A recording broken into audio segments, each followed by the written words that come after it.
In the early years of the 20th century, Europe believed it was entering a golden age. Cities were expanding, factories were producing more than ever before, trains connected entire nations, electric lights filled the streets, science and technology promised a better future. Many people believed that large wars were now impossible. They were wrong. In 1914, the world changed forever. This is the story of how World War I began, how it spread across continents, and how it destroyed an entire generation. At the beginning of the 20th century, Europe was dominated by powerful empires. The British Empire ruled the seas. France controlled large parts of Africa. Germany was rising rapidly. Russia stretched across Eastern Europe. Austria-Hungary ruled over many different peoples. The Ottoman Empire still controlled much of the Middle East. These empires competed constantly. They wanted more land, more resources, more influence. They also feared each other. No nation wanted to appear weak, so they began to prepare for war. Germany and Britain raced to build massive fleets of battleships. France and Russia expanded their armies. New weapons were developed every year. This arms race created constant tension. At the same time, Europe was divided into alliances. Germany, Austria, Hungary, and Italy formed one group. Britain, France, and Russia formed another. These alliances were meant to prevent war. Instead, they guaranteed it. If one country was attacked, its allies would be forced to respond. A small conflict could now become a major war. Nationalism made the situation even more dangerous. People believed deeply in their nations. They were taught that their culture was superior. Minorities demanded independence. Nowhere was this more intense than in the Balkans. The Balkans were known as the powder keg of Europe. Many ethnic groups lived there. Serbs, Croats, Bosnians, and others wanted freedom. Austria-Hungary controlled much of the region. Tension grew every year. On June 28, 1914, Archduke Franz Ferdinand of Austria-Hungary visited Sarajevo. It was meant to be a show of strength. Instead, it became a tragedy. A group of Serbian nationalists planned to assassinate him. After several failed attempts, a young man named Gavrilo Princip found himself standing near the Archduke's car. By accident, the driver stopped nearby. Princip stepped forward. He fired 2 shots. Franz Ferdinand was killed. So was his wife. Within minutes, the world had changed. Austria-Hungary blamed Serbia. They believed Serbia had supported the attackers. With Germany's support, Austria-Hungary sent Serbia an ultimatum. It contained extreme demands. Serbia accepted most of them, but refused a few. That was enough. On July 28th, Austria-Hungary declared war. The alliance system began to collapse. Russia mobilized to protect Serbia. Germany declared war on Russia. Germany declared war on France. German armies marched through Belgium. Britain declared war on Germany. In just a few days, Europe was at war.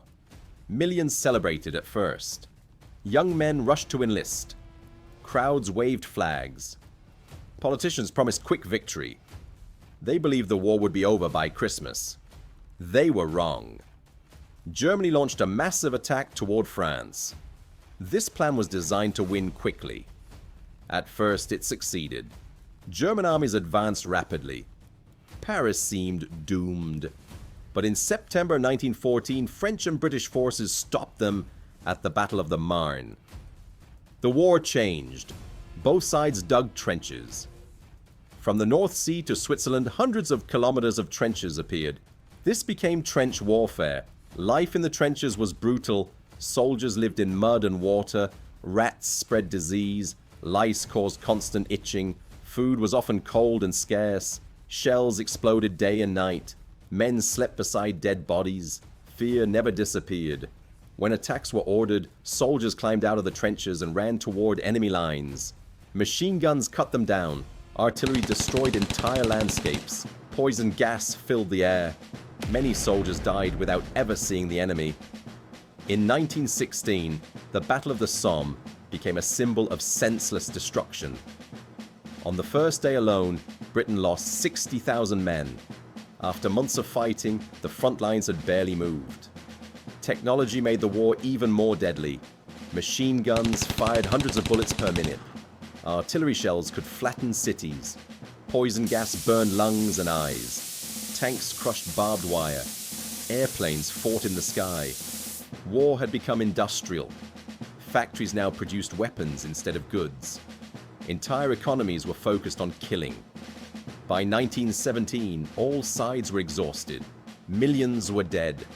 Millions more were wounded. Families were starving. In Russia, anger turned into revolution. The Tsar was overthrown. The new communist government withdrew from the war. Germany gained hope. They could now focus on the Western Front.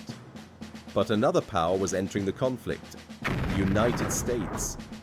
At first, America had remained neutral, but German submarines sank civilian ships. American citizens were killed. Germany tried to encourage Mexico to attack the United States. Public opinion changed. In April 1917, America declared war. Fresh troops arrived, fresh supplies followed, morale improved, the balance of power shifted. In 1918, Germany launched one final offensive. They hoped to win before American forces arrived in full strength. At first, they succeeded. They advanced rapidly, but their soldiers were exhausted. Supplies ran out. Losses mounted.